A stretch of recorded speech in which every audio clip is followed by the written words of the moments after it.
Halo semuanya, jumpa lagi bersama saya, Dian Maharani. Dan kali ini kita akan belajar mengenai limit barisan. Tapi limit barisan ini fokusnya ada pada pembuktian-pembuktian. Jadi bukan pencarian yang mana sih limit dari barisan ini, bukan seperti itu ya. Tapi kita akan membuktikan dari sebuah limit yang sudah ada gitu. Jadi udah ditentukan dulu limitnya apa, terus kita buktikan. Nah, terkait itu, saya menemukan, Allah sudah menurunkan sebuah ayat terkait dengan pencarian. Maksudnya pencarian seseorang ya, bukan pencarian, ya termasuk pencarian jodoh sih sebenarnya. Tapi kali ini yang dibahas bukan pencarian jodoh, melainkan pencarian Nabi Yusuf. Jadi, pada masanya, Nabi Yakub pernah bersabda kepada anak-anaknya, menyuruh anak-anaknya untuk mencari Nabi Yusuf. Dan kata-kata dari Nabi Yakub sendiri itu diabadikan oleh Allah dalam surat Yusuf ayat 87 yang berbunyi, Ya bani yadhabu fatahassasu min Yusufa wa ahihi wala ta'iasu min ruhillah. Innahu la ya'iasu min ruhillahi illa qaumul kafirun. Sebelumnya mohon maaf apabila bacaan Al-Quran saya masih belum benar-benar sempurna ya. Ya, saya perlu belajar lagi sih. Tapi intinya pada ayat tersebut Nabi Yakub Nabi Yakub itu sudah mengatakan pada anak-anaknya, bersabda, menyuruh anak-anaknya, wahai anak-anakku, pergilah kamu, carilah berita tentang Yusuf dan saudaranya, dalam hal itu Benyamin ya, dan jangan kamu berputus asa dari rahmat Allah. Sesungguhnya yang berputus asa dari rahmat Allah hanyalah orang-orang kafir. Nah, di surat ini tuh ada dua hal yang bisa kita petik. Yang satu terkait makna kehidupan, yang satu terkait limit barisannya nih. Jadi, yang terkait sama kehidupan dulu ya. Di situ tertulis bahwa tertulis ya. Bahwa ada kata-kata, dan jangan kamu berputus asa dari rahmat Allah. Sesungguhnya yang berputus asa dari rahmat Allah hanyalah orang-orang kafir. Dalam hal ini, Allah mengingatkan kembali kepada kita ya lewat perkataan Nabi Yakub yang diabadikan dalam Al-Quran ya, bahwa apapun yang kita kerjakan, apapun kendala yang kita punya, janganlah kita berputus asa dari rahmat Allah. Allah pasti akan memberikan jalan keluarnya kok. Tapi tentu dengan usaha ya. Sesungguhnya yang berputus asa dari rahmat Allah adalah orang-orang kafir. Nah, terkait satunya lagi, terkait limit dan barisan, ya sebenarnya dua-duanya nyambung sih. Ini tuh terkait dengan barisan cara kita menuju ke suatu tujuan. Jadi ini gini, kalau saya bayangkan ini adalah Nabi Yusuf ya. Yang nggak tahu Nabi Yusuf bentuknya seperti apa, yang saya tahu beliau adalah laki-laki gitu. Seorang laki-laki pada zamannya. Ya sekarang sudah wafat harusnya. Terus ini andaikan Nabi Yusuf, dan andaikan di sini nanti ada anak-anaknya, misalkan saya gambar ya, misalkan ada anak-anaknya Nabi Yakub lainnya, maksudnya saudara-saudaranya. Asumsikan ini ada anak-anaknya, beberapa lah ya, tapi saya ambil yang paling depan aja, nggak tahu yang belakang-belakangnya. Nah, mereka mencari berita dengan tujuan untuk menuju ke Nabi Yusuf. Ya, atas perintah ayahnya sih, mereka harus mencari Nabi Yusuf. Nah, selama perjalanan pencarian mereka, tentu mereka berjalan dengan langkah-langkah kaki, dan itu bisa kita hitung jaraknya. Jadi mungkin di hari pertama jarak terjauh mereka dari rumah, asumsikan di rumahnya. Nah, mungkin jarak terjauh dari rumahnya mungkin sudah anggaplah 50 km gitu. Ini hari pertama. Nanti hari kedua misalkan sudah mencapai 70 km misalkan. Nanti hari ke 100 misalkan, ini udah 100 ya. Hari ke 100, hari kedua. Hari ke 100 mungkin udah mencapai 1000 km misalkan. 1000 km. Sementara jaraknya rumah dengan Nabi Yusuf misalkan saja adalah 1 juta kilometer misalkan. Misal seperti ini. Nah, dari sini kita tahu bahwa ternyata anak-anak dari Nabi Yakub, saudara-saudara Nabi Yusuf ini semakin lama semakin mendekat ke Nabi Yusuf. Gitu kan. Ya pada akhirnya sih sampai ketemu. Tapi waktu belum sampai ketemu kan juga mereka nggak tahu bakal ketemu apa enggaknya. Nah kalau misalkan ini kita simbolkan sebagai barisan, dengan ini adalah suku pertamanya, ini suku keduanya, ini suku ke-100-nya, 1000 km. Nah barisan ini akan konvergen ke suatu titik, yaitu ini. Anggaplah ini titik A. Jadi nanti saya punya bahwa barisan UN ini akan konvergen ke A. Gitu. Konvergen apaan sih? Dan A ini disebut sebagai titik limit dari barisan tersebut. Terus titik limit itu apaan? Konvergen itu apaan? Nah, mari kita cek ya. Dalam matematika, dalam analisis, terutama analisis real, titik limit itu didefinisikan sebagai berikut. Jadi, kalau misalkan saya punya XN itu adalah sebuah barisan saja. Misalkan saya punya sebuah barisan XN di barisan-barisan bilangan real ya XN. Barisan itu dikatakan konvergen ke X atau X adalah titik limit dari XN jika untuk setiap epsilon lebih besar dari 0 ada bilangan asli K, sehingga jika N lebih besar dari K, maka jarak antara XN dengan X kurang dari epsilon. Mumet nggak nih? Sebelum saya lanjutkan. Gimananya? Saya lanjutkan dulu ya. Nah, jika XN memiliki titik limit, maka XN disebut konvergen, dan jika tidak, maka ia divergen. Nah, maksudnya gimana sih? Baca epsilon K mau telak baba ini apaan sih, gak jelas banget gitu. Jadi itu maksudnya gini loh. Jadi saya punya barisan XN yang konvergen ke X. Konvergen itu maksudnya di barisan itu memiliki suatu tujuan. Tujuannya apa? Ya X ini tujuannya. Dengan kata lain, kalau saya tadi bilang XN itu memiliki tujuan itu konvergen. Nah tujuannya apa? Ya X itu. X adalah tujuannya, ditulis juga sebagai X adalah titik limit gitu dari XN. Itu disebut seperti itu kalau misalkan seperti apa gitu. Jadi inti dari bahasa simbol-simbol kayak gini itu adalah saya bisa memilih sembarang jarak gitu. Saya bisa memilih sembarang jarak dari X maksudnya ya. Saya bisa memiliki sembarang jarak dari X. Sehingga karena dia konvergen ya, dia disebut konvergen karena dia konvergen tuh. Karena saya bisa memiliki sembarang jarak dari X, sehingga nanti itu sejak suku ke K, sejak suku ke K, atau ya itu sejak suku ke K, maka titik-titik berikutnya atau suku-suku berikutnya jaraknya nggak bakal jauh-jauh kok dari X gitu. Kalau ternyata XN ini tidak memiliki tujuan, maka dia divergen. Nah, sebagai ilustrasinya ini tadi nih, X-nya itu si Nabi Yusuf tadi,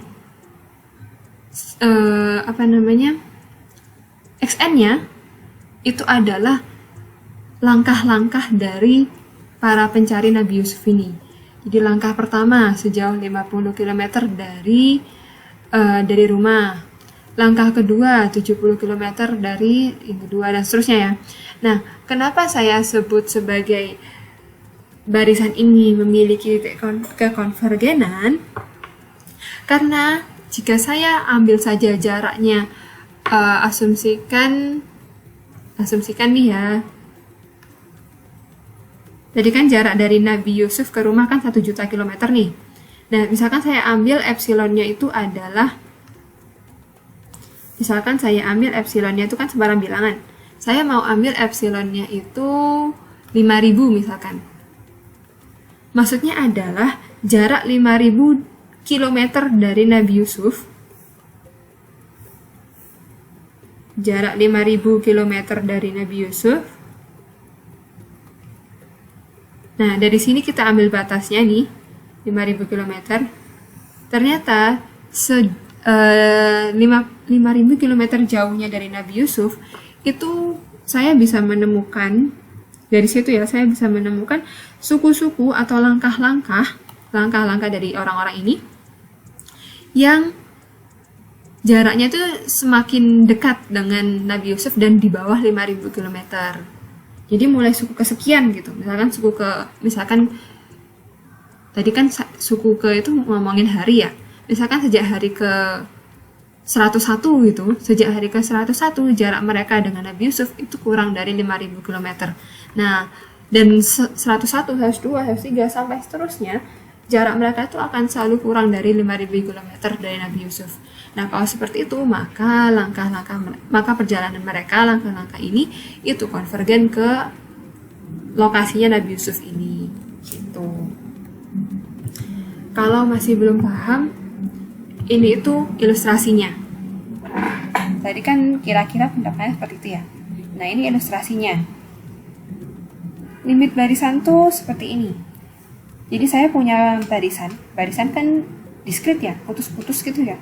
Titik gitu ya. Asumsikan ini suku pertama, suku kedua, suku ketiga, suku keempat, suku kelima, suku keenam, 7, 8, silakan dihitung sendiri ini suku keberapa.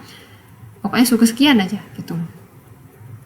Nah, saya mau untuk membuktikan memang ini dugaan saya dulu ya. Saya harus menduga dulu.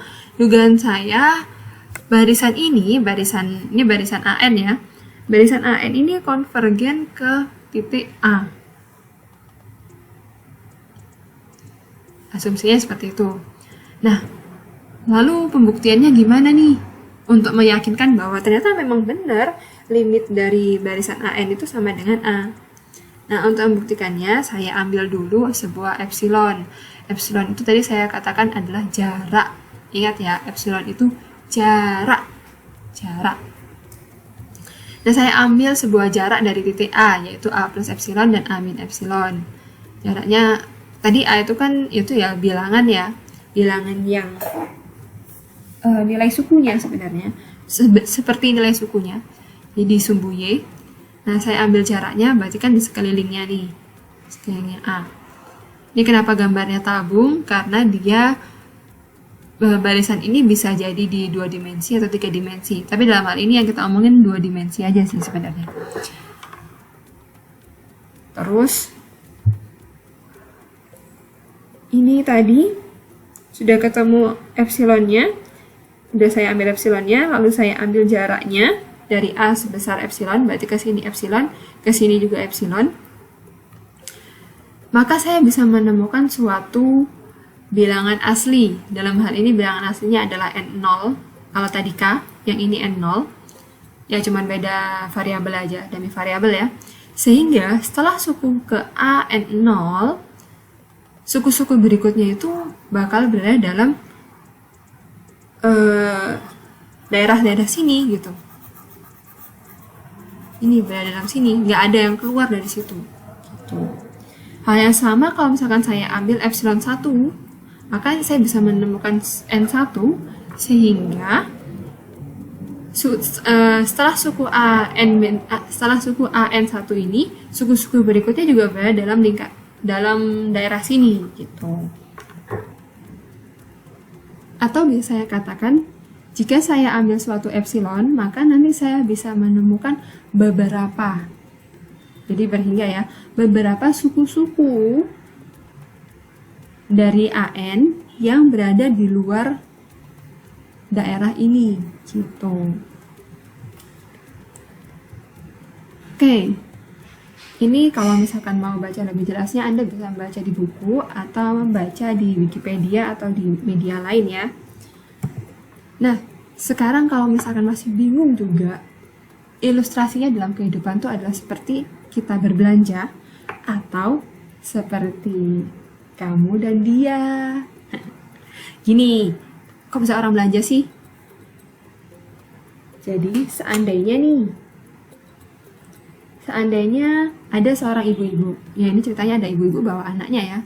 Dia tuh sebenarnya mau ke mall, ke supermarket, tujuannya tuh satu yang penting, untuk mencari sabun buat bayinya, buat anaknya. Sabun di rumah habis nih, aduh gimana nih ceritanya, aku harus ke supermarket untuk mencari sabun tersebut. Nah kayak gitu, dia tujuannya cuma nyari sabun. Cuman masalahnya namanya ibu-ibu nih ya, begitu jalan nyampe masuk supermarket, nggak harus ibu-ibu juga sih, mbak-mbak yang cewek-cewek biasanya, nggak semua sih, biasanya juga ada aja yang kayak gini. Jadi begitu masuk mall, masuk supermarket, dia tuh masih ngeliat-liat baju lah, ngeliat deterjen lah, ngelihat shampoo lah, ngelihat minyak, ngelihat kompor, ngelihat sandal, ngelihat apa aja, sampai akhirnya ujung-ujungnya, oh iya tadi tujuannya mencari sabun bayi ya, baru deh nyampe di sini yang ambil sabun bayi. Nah kalau seperti itu dia berhasil menemukan sabun bayi dan menuju ke tempat lokernya sabun bayi, ya dia berarti gerakan dia benar-benar konvergen tuh, dia benar-benar oh ya ingat tujuanku adalah mencari sabun bayi. Tapi semisal nih si ibunya ini lupa, jadi tadi bilangnya aku pengennya nyari sabun bayi, ternyata nyampe mall dia malah beli baju, beli sandal, beli kaos termasuk baju ya, oke lah, beli rok atau celana, beli bando, beli minyak, beli shampoo, terus pulang lupa nyari sabun bayinya. Oh iya. Nah kalau seperti itu, maka gerakan dari ibu ini itu divergen. Gerakannya apa sih? Gerakan yang pertama mungkin gerakan maksudnya adalah suku ya. Suku-sukunya apa sih gitu? Dalam hal ini barisan dari suku-suku tersebut saya misalkan adalah suku pertama ke tempat jualan baju, ke loker baju. Suku kedua ke loker sandal. Suku ketiga ke loker di tempat loker minyak. Suku keempat di loker apa tadi namanya ya, tisu misalkan, dan seterusnya. Nah tujuannya itu adalah loker sabun bayi ini, semisal seperti itu. Nah kalau misalkan dia konvergen, berarti emang bener-bener dia tujuannya, ujung-ujungnya tujuannya ke sini gitu. Dia dicari jaraknya semakin mendekat ke sini. Setiap langkah dia jaraknya semakin dekat ke sini. Tapi kalau misalkan dia divergen, ya jaraknya nggak karu-karuan gitu, ujung-ujungnya nggak menuju ke sini gitu. Atau contoh lain yang antara kamu dan dia, ya ini nggak harus dianya cem-ceman atau gebetan atau doi yang kamu taksir, yang kamu suka, atau bahkan suamimu nggak seperti itu ya, atau istrimu nggak seperti itu. Bisa juga si dia itu maksudnya ya hubungan kita ke Allah, tapi kalau hubungan kita ke Allah agak sulit dinilai sih, karena itu benar-benar pribadi ya. Lanjutkan dia aja deh. Jadi gampangnya antara kamu dan dia tuh bisa ke dosenmu, ke pembantumu, ke adekmu, ke kakakmu, serah deh. Nah itu misalkan antara kamu sama si doi sama-sama suka nih, atau salah satu suka, atau ya pokoknya kamu suka sama si ini misalkan kayak gitu. Langkah pertama cuman sekedar ngeliat, oke, jaraknya jauh nih. Terus habis itu kenalan, jaraknya mulai dekat. Batasnya adalah mungkin chattingan. Terus langkah ketiga mungkin ketemu secara fisik, udah mulai dekat. Langkah keempat mungkin makan bareng, langkah kelima mungkin itu, dan seterusnya sampai nggak tahu. Nah kalau konvergen nih, tadi barisan suku pertama adalah ngelihat, suku kedua chattingan, suku ketiga ketemuan, suku keempat dan seterusnya nggak tahu. Nah kalau konvergen, maka hubungan kalian berakhir ke nikah misalkan seperti itu. Nah kalau divergen, Kalau divergen tuh ya kayak friendzone, kayak gantung, kayak kita ini apaan sih gitu. Nah seperti itu tuh yang disebut divergen. Tapi nggak ditolak juga. Kalau ditolak jelas-jelas nanti ketemu tabrakan gitu ya. Tabrakan hatinya maksudnya. Aku suka tapi kamu nggak, misalkan. Jangan sampai lah ya. Oke, itu sekilas tentang limit barisan. Gunanya apa sih? Salah satu gunanya sebenarnya adalah untuk membaca atau memperkirakan harga saham besok atau harga saham besok-besoknya. Ya, seperti itu. Atau melihat, ya terutama melihat harga atau kenaikan atau margin atau apa ya, atau keuntungan saham ke depannya. Sebenarnya tujuannya itu seperti itu. Itu tuh butuh limit.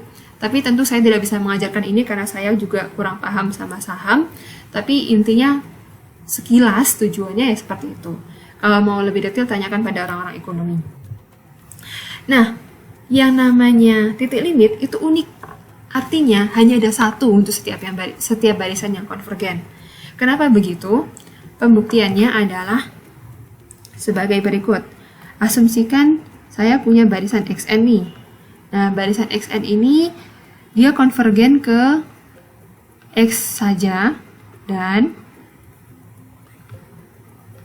konvergen ke X double aksen. Jadi asumsikan satu barisan punya konvergen ke dua titik yang berbeda.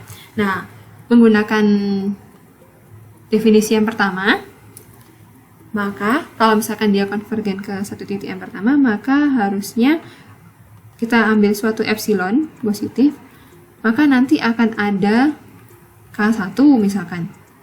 Sehingga, ini bilangan asli, sehingga untuk N yang lebih besar daripada K1, setelahnya K1, berlaku jarak antara XN dengan X ini akan kurang dari epsilon. Dan definisi ya. Terus yang kedua juga sama nih. Epsilon yang sama ya. Untuk epsilon yang sama, maka saya bisa menemukan K2 sehingga untuk suku-suku setelah K2 jarak antara XN dengan X aksen ini akan kurang dari epsilon juga. Oh, epsilon per 2. Sorry. Epsilon per 2. Kenapa epsilon per 2? Kita lihat setelah ini. Nah, sekarang kita pilih K, yaitu nilai maksimum dari K1 dan K2. Oh ya, sebelumnya saya minta maaf ya kalau ternyata warnanya kontras. Saya tadi tidak mempertimbangkan bahwa ternyata warna hijau dengan warna merah itu kontras banget. Nanti kalian bukan skip sih, kalian pause saja. Yang penting dengarkan penjelasannya dulu. Pilih K yang merupakan maksimum dari K1 dan K2, maka untuk N yang lebih besar daripada K, kalau K-nya K1 tentu dan dia lebih besar daripada K2, jelas nanti N-nya memenuhi ini ya. Kalau K-nya K2 ya juga sama, pasti akan memenuhi. Untuk N yang lebih besar daripada K, kita dapatkan jarak antara X dengan X aksen ini akan kurang dari sama dengan jarak antara XN dikurang X ditambah jarak antara XN dikurang X aksen. Ini pakai ketaksamaan segitiga ya untuk nilai mutlak. Nah, ini tadi yang pertama, suku pertama kurang dari epsilon per 2, suku kedua juga kurang dari epsilon per 2. Sehingga jarak antara XN dengan X aksen itu akan kurang dari epsilon. Sementara epsilon yang tadi itu adalah sembarang bilangan yang lebih besar dari 0. Nah, karena berlaku demikian, akibatnya haruslah X itu sama dengan X aksen.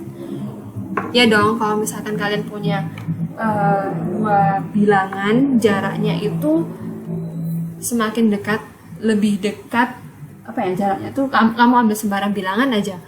Jarak kedua bilangan, ambil sembarang bilangan, maka jarak dua titik tadi itu akan lebih kecil daripada bilangan tersebut. Jadi kamu ambil setengah, jarak 2 titik tadi kurang dari setengah. Kamu ambil 1/1000, jarak ke 2 titik itu kurang dari 1/1000. Kamu ambil 1/1.000.000 atau 1/1 miliar pun, jarak ke 2 titik itu akan kurang dari itu. Tentu berarti bahwa 2 titik itu adalah titik yang sama gitu. Dari situ kita dapatkan bahwa kita sudah membuktikan bahwa setiap barisan yang konvergen, titik konvergennya itu hanya satu gitu. Nah, sesuai dengan yang tadi definisi barisan konvergen, ternyata definisi tersebut tuh memiliki 4 pernyataan yang serupa maknanya. Yang pertama adalah X konvergen ke X sama maknanya dengan definisinya ya. Definisinya nggak usah saya jelaskan lagi. Lalu di sini kita dapatkan nilai mutlak dari xn min x kurang dari epsilon. Kita pakai definisi nilai mutlak, itu akan artinya sama seperti ini. Itu artinya akan sama seperti ini. Lalu kita gunakan definisi dari persekitaran. Ini kan berada di sekitar ini ya.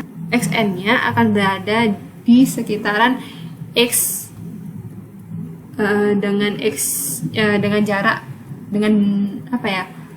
Ya, dengan jarak epsilon gitu loh. Nah, itu bisa saya tulis seperti ini. Ini maaf, di sini ada yang salah juga. Di sini harusnya adalah xn ya, bukan x saja. Gini. Ini adalah gambar seekor lemur. Nah, ekor barisan itu serupa dengan ekor hewan, sama-sama di belakang. Jadi kalau ekor binatang itu mulai dari titik sini ke belakang, ekor barisan juga sama, mulai dari suku ke di sini M ya, mulai dari suku ke M-nya mungkin di sini, terus ke belakang sampai akhir, kayak gitu. Intinya itu sih. Nah, tapi kenapa kita mau ngomongin ekor barisan sih? Ternyata ada teoremanya nih yang menyatakan bahwa kalau misalkan suatu barisan itu konvergen, maka ekornya juga akan konvergen. Hal yang serupa dengan sebaliknya, kalau ekornya aja udah konvergen, depannya totalnya keseluruhan barisan itu juga akan konvergen. Sama kayak hewan tadi, sama kayak lemur tadi. Kalau si lemur itu menuju ke mana ini? Ke batang suatu pohon, keranting pohon, ya ekornya tentu akan ikut ke keranting pohon. Kalau ekornya ke ranting pohon, badannya semuanya pasti juga akan menuju ke ranting pohon. Akan beda cerita kalau di ekor cicak ya, karena ekor cicak bisa patah, bisa putus dan baik-baik saja cicaknya. Bisa jadi ekornya ke kamar mandi, cicaknya ke kamar kayak gitu, atau cicaknya ke dapur gitu. Padahal kamar mandi sama dapurnya jauh. Tapi kalau hewan terutama mamalia, ya ekor sama badannya ngikut lah gitu.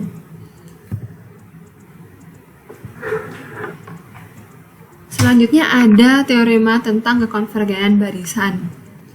Jadi teorema ini menyatakan bahwa kalau misalkan saya punya suatu barisan bilangan real xn dan suatu bilangan real x, di sini nantinya maunya adalah x itu titik limitnya dari xn ya. Terus saya punya barisan lainnya lagi, an, di mana barisan ini tuh konvergen ke 0, terus saya punya suatu konstanta. Oh ya, dan M ini suatu suku ya, sebenarnya suku ke M gitu.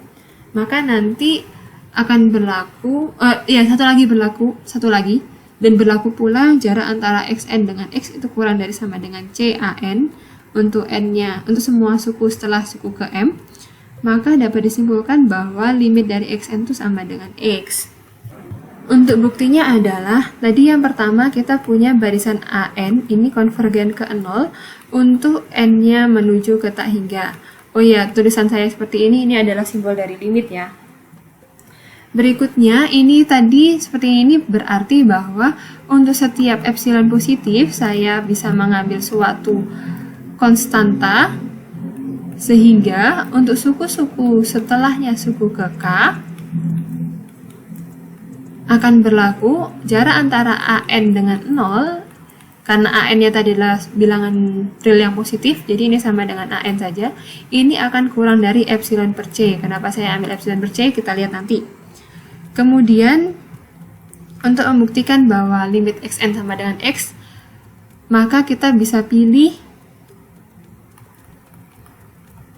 n yang lebih besar dari k, dan tadi definisinya dia di teoremanya dia mengatakan bahwa n-nya itu lebih besar daripada m ya. N yang lebih besar dari m. M ini apa sih gitu? M itu sebenarnya adalah batasnya untuk membuktikan dia konvergen ke x, barisan xn-nya konvergen ke x. Ini loh konstanta yang kayak gini nih loh, kayak k itu. Nah kita pilih n yang lebih besar dari k sekaligus n lebih besar dari m, sehingga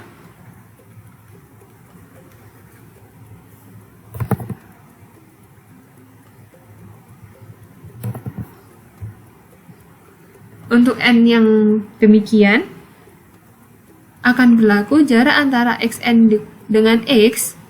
Tadi kita gunakan keadaan yang ada, yaitu dia kurang dari sama dengan CAN. Kurang dari sama dengan CAN, dan di sini AN-nya kurang dari epsilon per C. Sehingga ini xn dengan x itu jaraknya akan kurang dari epsilon. Gitu. Nah, sudah terbukti ini, artinya xn memang konvergen ke x gitu. Limit xn sama dengan x. Ini contoh untuk pembuktian dari limit. Jadi buktikan bahwa limit dari 2 kalikan barisan 2 kali 1 min per n itu sama dengan 2. Ini di sini itu ya, kalau saya tulis seperti ini maksudnya adalah untuk n-nya menuju ke tak hingga. Untuk penghitungan kasarnya, jadi kita perlu membuktikan secara kasaran dulu ngitung k-nya seperti apa. Tujuannya seperti itu, untuk menentukan k-nya seperti apa. Nah, di sini Anda bisa membaca sendiri. Tujuannya adalah untuk menentukan ini. Mulai dari kita ambil sembarang epsilon dulu caranya. Setelah mengambil sembarang epsilon, gunakan penghitungan fakta bahwa n, kita gunakan fakta bahwa n lebih besar sama dengan k. Gunakan fakta itu untuk mencari nilai k-nya. Setelah ketemu k-nya, baru pembuktian yang halus yang seharusnya kita tulis itu kita tuliskan.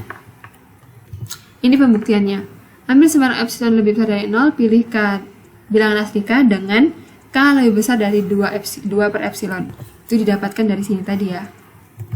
Sehingga untuk n yang lebih besar dari k, untuk suku-suku setelah k, ini bisa saya tulis seperti ini.